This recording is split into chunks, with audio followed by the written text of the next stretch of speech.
آپ کیسے کہہ سکتے ہیں کہ یہ اللہ کی آیتیں ہیں؟ قرآن سے ثابت کرتا ہوں۔ قرآن کس کا لکھا ہوا ہے؟ اللہ کا کلام ہے۔ کیسے آپ کیسے کہہ سکتے ہو؟ سوال ہے آپ سے سوال ہے، یہ اللہ، یہ قرآن مجید ان کاغذ سیاہی اور کاغذ قلم سیاہی اور پرنٹ کیا ہوا یہ اللہ کیا سے آیا ہے؟ مطلب آپ یہ نہیں نہ پہلے آپ میرا جواب دیجئے نا، نقل کس کی ہے؟ نقل کس کی ہے؟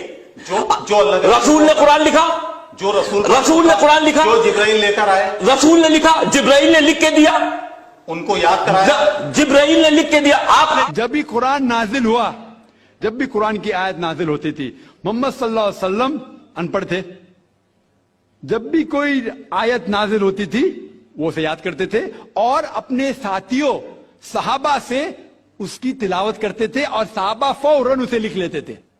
تو محمد صلی اللہ علیہ وسلم کی موجودگی میں ہر آیت لکھی جاتی تھی اور وہ اسے چیک کر، مثال کے طور پہ اقرا بسم ربک الذی خلق آیت نازل ہوئی، انہوں نے یاد کیا، صحابہ سے کہا، صحابہ نے لکھا اقرا بسم ربک الذی خلق، پڑھ کے سناؤ، پڑھا، ہاں صحیح، اگر غلطی ہوتی تمہاری ٹوک دیتے تھے۔ تو محمد صلی اللہ علیہ وسلم کی موجودگی میں جب بھی اللہ سبحانہ و تعالی آیت نازل کرتے تھے وہ یاد کرتے تھے اور لکھواتے تھے اور چیک بھی کرتے تھے۔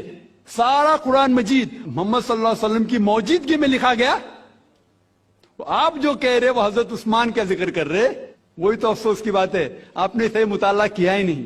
حضرت عثمان نے کئی سال بعد، 40-50 سال بعد، جو آپ کہہ رہے 40-50 یہاں سے آپ کو آیا، ان نے کیا کہا کہ اس قرآن مجید کا جو نسخہ ہے اس کو اور نسخے بنائے جائے اور باقی لوگ میں پھیلا دیا جائے، کیونکہ لوگ کو اختلاف تھا روانگی کے اندر۔ تو اس کو دور کرنے کے لیے حضرت عثمان رضی اللہ عنہ ان نے کہا کہ جو نسخہ محمد صلی اللہ علیہ وسلم کی موجودگی میں تھا ان نے اپنی بیوی کو دیا، حضرت حفصہ کو، اور جو حضرت عمر کی بیٹی تھی ان کے پاس محفوظ تھا، ان نے لیا، اور 5-6 صحابہ جو زید بن ثابت رضی اللہ عنہ ان کی صدارت میں اس کی نقل کی، اور یہ نقل ہوئے نسخے کو دنیا کے الگ الگ جگہ پہ پھیلائیے۔ اور ایک نسخہ اب بھی موجود ہے کوپٹا کی میوزیم میں، کوپٹا کی میوزیم استنبول میں۔ تو آپ جو ذکر کر رہے وہ اتارے ہوئے قرآن شریف کا ذکر کر رہے، جو حقیقت میں قرآن شریف ہے وہ محمد صلی اللہ علیہ وسلم کی موجودگی میں لکھا گیا تھا۔ میں یہ پرشن پوچھنا چاہتا ہوں، جیسے آپ نے بولا کہ 4 بک یا کہیں تو قرآن اللہ نے لکھی ہے، تو اس کے صرف 2 ہی چیز ہو سکتی ہے، اللہ نے لکھی ہے، اللہ نے لکھی مطلب خود اللہ نے لکھی ہے، رائٹ؟ یا تو اللہ رجنیش اوشو جیسے دھرتی پر آئے ہوں گے اس بک کو لکھنے کے لیے، یا انہوں نے سورگ سے اس کو بھجوایا ہوگا، خود لکھ کر، سورگ میں لکھ کر اس کو بھجوایا ہوگا۔ کیا آپ بتا سکتے ہیں ان 2 میں سے کون سا طریقہ صحیح ہوگا؟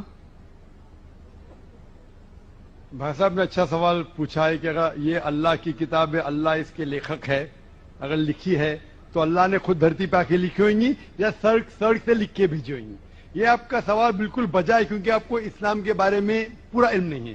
جب ہم کہتے ہیں یہ اللہ کی کتاب ہے، کتاب کہتا ہوں، تو کتاب کے 2 معنی ہوتی ہے عربی میں، ایک ہوتا ہے بک، ایک ہوتا ہے وحی، جس کے معنی ریولیشن ہے۔ آپ سمجھے نا؟ کتاب کے 2 معنی ہوتے ہیں، کتاب مطلب بک اور کتاب مطلب وحی، انگریزی میں کہیں گے ریولیشن۔ تو میں جب کہتا ہوں کتاب، وہ وحی کی شکل میں کتاب بن چکی ہے۔ تو اس لیے میں نے کہا، جب میں کہہ رہا ہوتا ہوں 4 کتابوں میں ہمیں یقین ہے، توراہ، زبور، انجیل اور قرآن۔ توراہ وہ کتاب ہے جو اللہ نے نازل کی موسیٰ علیہ السلام پہ، یعنی وحی کے ذریعے۔